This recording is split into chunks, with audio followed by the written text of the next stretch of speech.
Kolaborasi otak kanan dan otak kiri.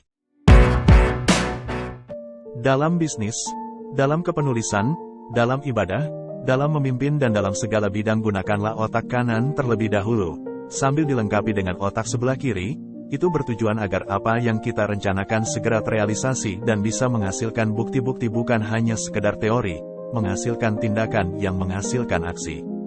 Ada orang yang mengandalkan otak belahan kanannya tanpa memedulikan otak belahan kirinya. Ada pula sebaliknya, hanya menggunakan otak sebelah kiri tanpa menggunakan otak sebelah kanannya. Nah, jika saya bertanya kepada Anda, siapakah yang terbaik di antara golongan itu? Mungkin kebanyakan jawaban yang Anda berikan adalah kelompok kedua, otak belahan kanan. Kenapa demikian? Otak sebelah kanan menjadi kekuatan yang dibutuhkan ketimbang otak kiri. Di sini saya tidak bermaksud merendahkan ciptaan Allah. Contoh ada pada buku yang berjudul, Menjadi Penghafal Al-Quran dengan Otak Kanan, dan tak akan kita temui buku berjudul, Menjadi Penghafal Al-Quran dengan Otak Kiri. Ada juga buku, 7 Metode Terlarang Melejitkan Daya Ingat hingga 1000% dengan Aliran Kanan, dan tak pernah kita jumpai buku yang berjudul, Metode Terlarang Melejitkan Daya Ingat hingga 1000% dengan Aliran Kiri. Begitu juga buku-buku bestsellernya Ipo Santosa yang menjadi rujukan berbagai kalangan, semua berseri otak kanan. Dari segi buku saja kita sudah bisa mengambil kesimpulan bahwa otak kanan lebih diminati banyak orang dan menarik untuk dikembangkan agar melejitkan kehidupan. Apabila saya menambahkan opsi, dan ada pula orang yang mengolaborasikan kedua belahan otaknya, kiri dan kanan dia dimanfaatkan, apakah jawaban Anda masih sama atau akan berubah pada opsi pilihan yang ketiga, yaitu memilih menjadi golongan yang memanfaatkan kedua belah otak, otak kanan dan otak kiri? Saya tidak tahu persis, Anda akan memilih yang mana, hanya Anda sajalah yang tahu. Saya hanya mengingatkan bahwa ketiga golongan itu semuanya baik, karena mereka menggunakan otak yang Allah anugerahkan. Apa Anda masih ingat perbedaan otak bagian kiri dan otak bagian kanan? Sekitanya masih ingat, alhamdulillah. Sekiranya lupa silakan diulang lagi ilmu yang telah Anda dapatkan sebelumnya. Sebab mengulang itu tidak tercela, bahkan dianjurkan agar tertancap kukuh di kepala dan tidak mudah untuk lupa. Sesungguhnya Allah menciptakan sesuatu di dunia itu penuh perhitungan. Allah berikan keseimbangan yang sangat sempurna. Itu semua agar kehidupan di dunia ini tetap teratur sesuai dengan kehendaknya. Ketika Allah menciptakan sosok laki-laki serta-merta, Allah juga menghadirkan sosok wanita. Ketika Allah memperlihatkan siang, Allah juga menampakkan malam. Begitu juga organ-organ yang ada dalam tubuh kita. Ada kaki kanan, ada pula kaki kiri. Ada tangan kanan, ada pula tangan kiri. Ada otak belahan kanan, tak tertinggal pula otak belahan kiri. Ya, Allah atur segalanya dengan sangat seimbang, yang sangat sempurna dengan segala penciptaannya. Maka tugas kita adalah bagaimana memanfaatkan segala apa yang telah Allah anugerahkan dalam diri kita. Tetapi meskipun begitu, ada di antara keseimbangan itu ada yang harus didahulukan. Kanan atau kiri, kiri atau kanan. Sebaiknya kanan dulu, kemudian susulah dengan yang kiri. Ya, dalam segala hal apapun, yang kanan selalu lebih baik dari yang kiri. Saat makan pakailah tangan kanan dan jangan coba-coba pakai tangan kiri. Sebaliknya, maaf, saat membasuh gunakanlah tangan kiri, bukan tangan kanan.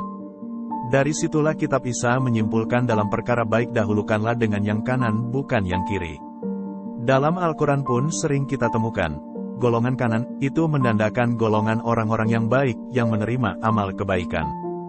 Pun, saat berkendara, ketika ingin menyalip orang di depan kita, keterangan menjelaskan, lajur kanan hanya untuk yang mendahului.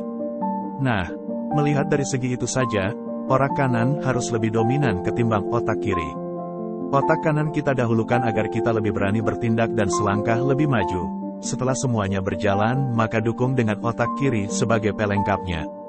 Pada intinya, kanan itu untuk tindakan, dan kiri itu untuk teori.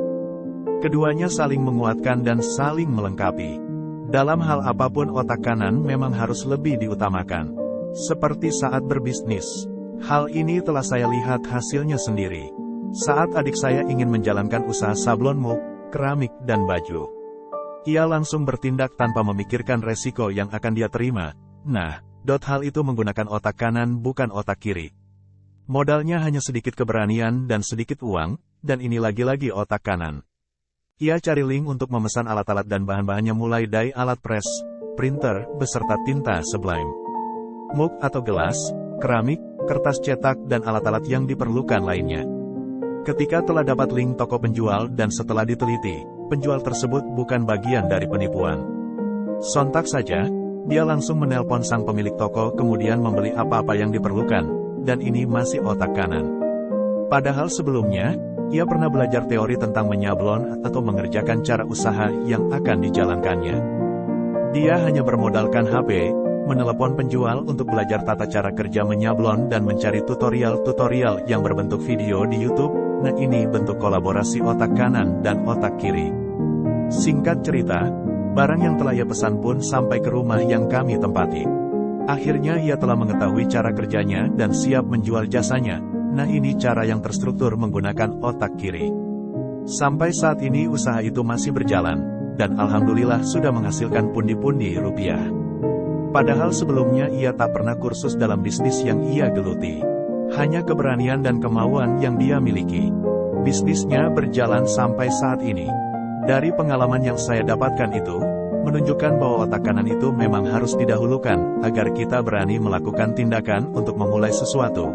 Di situ kita juga dituntut untuk kreatif dalam mempromosikan atau menjual dagangannya. Ketika itu telah berjalan, selanjutnya kita sandingkan dengan orak belahan kiri sebagai kegunaan teori-teori bagaimana cara kerjanya, demikian juga sebagai pengontrol usaha, didukung pula dengan selalu teliti dan hemat dalam mengatur keuangan dalam bisnis. Dari situ kita bisa menyimpulkan bahwa otak kanan harus lebih didahulukan ketimbang otak kiri. Ketika yang kanan telah berjalan sandingkan dengan yang kiri, maka itu akan lebih baik lagi. Disitulah diperlukan kolaborasi level tinggi antara si kanan dan si kiri. Karena hal itu akan mengantarkannya untuk mudah mencapai tujuan yang telah ditentukan. Ketika orang mengatakan 99% praktik dan 1% teori, itu juga kesimpulan dari otak kanan dahulu, otak kiri kemudian. Mendahulukan otak kanan bukan hanya dalam perkara bisnis, tetapi dalam semua perkara. Nah, berbicara tentang otak kiri dan kanan, sebetulnya bermula dari penemuan hebat Roger W. Sperry pada tahun 1960. Roger W. Sperry mengemukakan bahwa otak manusia terdiri dari belahan kiri dan kanan. Masing-masing belahan itu mempunyai fungsi yang berbeda. Tugas belahan kiri paling utama adalah untuk bahasa verbal, termasuk kata-kata, logika, matematika, urutan, analisis, dan lain-lain. Sedangkan tugas belahan kanan berfungsi selain dari bahasa nonverbal yang meliputi kreativitas, irama, kesadaran ruang, imajinasi, melamun, warna, dan lain-lain. Bila kita memahami cara kerja otak kiri dan otak kanan, kita bisa melatih dan menggunakan otak kita untuk berpikir lebih maksimal lagi. Tuhan Sang Pencipta memberikan kita otak yang utuh dengan kedua belahan yang berbeda fungsinya, tetapi saling bersinergi satu sama lain. Sinergi tersebut menghasilkan daya pikir baik itu inteligensi, emosi dan spiritual, serta perilaku manusia. Nah, yang perlu kita lakukan adalah bersyukur dan memahami bagaimana menggunakan kedua belahan otak kita secara bijak dan benar.